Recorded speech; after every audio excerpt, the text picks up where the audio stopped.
Oh yes, we are, Ollie, and Francesca's delighted about it. Good evening, everybody.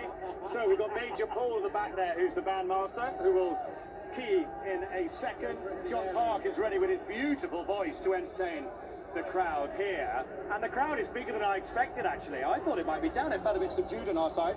There's Rishi, come on in. Come on, Rishi. But it's over 62,000 at Ascot today, up 8% on last year. How are they doing it? I'm going to speak to Chris Barnard tomorrow, the CEO, to ask what the secret is. You can go up, Rishi. It's all right. We'll come to you. Are you happy there? Yeah, stand here. You'll be it's going to be prime singing position. Oh no, then I should go to the back.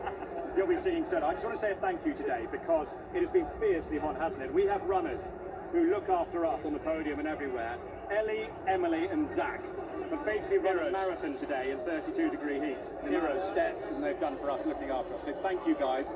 It's a big team effort.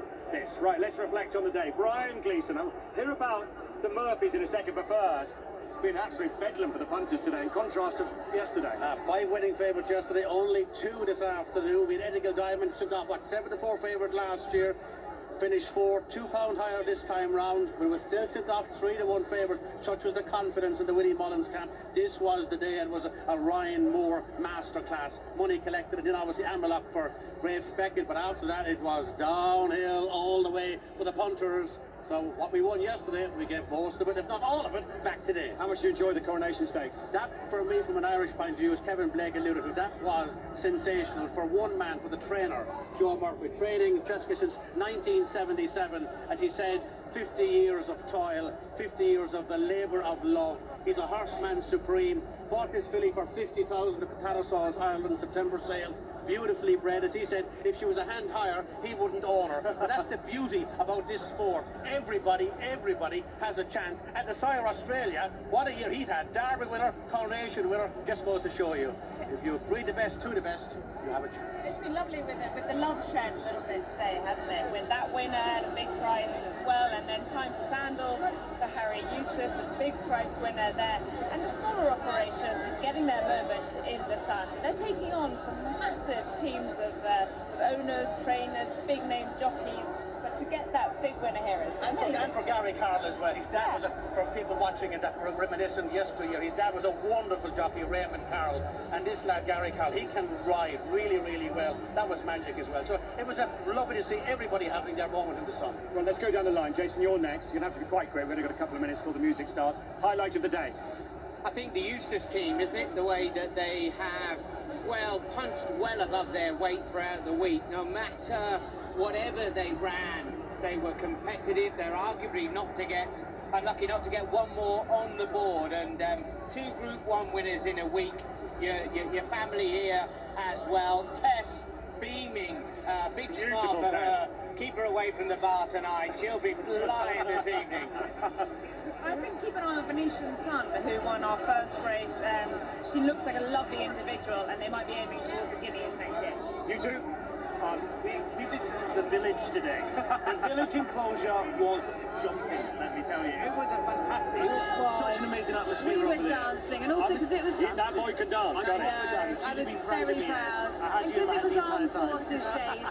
Armed Forces Day today as well, so that was a special one. I just met a lady who had so many medals from Iran, Iraq and Afghanistan, and I just think, you know, hats off to them. It was a big day for them, collecting for their charities. Fantastic. Those earrings are quite something. Stunning. Rish.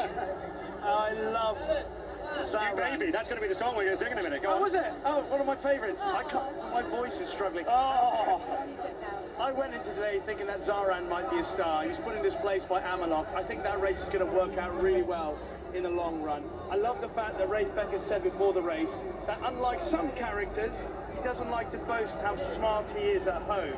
He lets his talents do the talking on the racetrack. And I like that sort of character in a horse or a human. So he's a horse I'll be watching closely for the rest of the season. I haven't lost faith in Zaran either. Boom. Right, Meg. I'm with Rishi. Amerlock was my highlight of the day. I can't wait to see him hopefully back here for the King George if they get the rain, but just think he's a talented horse and great for both Rafe Beckett and Russell Ryan to get that first winner on the board. Unlike you so-called experts, I'm the only one that have made the ITV viewers money. I said this morning, low numbers, cannot win. Stall one. No one listens to me, so that I've done my job. Who's on the opening show tomorrow? Anyone? Hopefully not me. No, I don't know. The presenter might be quite happy. He tipped the winner of the last at 10 to 1. His £20 challenge. Hopefully that's might be the first £20 challenge of the week. That's also a curse, but we'll try again tomorrow to find some more. Good racing tomorrow. Good racing tomorrow. Can't wait. Going to get stuck into those cards in a bit, but top class sprinting and also the longest race of the meeting to finish things up. Might we get a Japanese winner tomorrow? Nick Smith here, the director of racing, had one wish. It would be Satono Rev win the big sprint tomorrow. Yeah, there's been good international participation throughout the week, hasn't there? But there's never been a Japanese winner at the meeting, and Satono Rev looks like a very decent sprinter, and you feel like if he does happen to win, it could really open the floodgates for more Japanese participation. They are a very strong racing nation, and we want them involved. You've got one job. You need to solve the Wokingham. You're mustard in these sprint handicaps. Easy, low numbers. We thought he was drawn out of it. Shartash is the good thing tomorrow, isn't he? For the Wafnan team. He used to be trained by our own Johnny Murtagh. He's been dropping down the handicap. He goes for Archie Watson, James Doyle, stall 3, Luke. Stall 3 tomorrow. Right, get ready to sing, folks. I'm going to tell you what the plan is tomorrow. The opening show will be live 9:30 on ITV4 with Ollie and the team, and then we'll be live again from 1:30 on ITV1. The final race will be on ITV4. Ascot, get ready to sing. I'm going to hand you over to the bandmaster. Major Paul, all yours.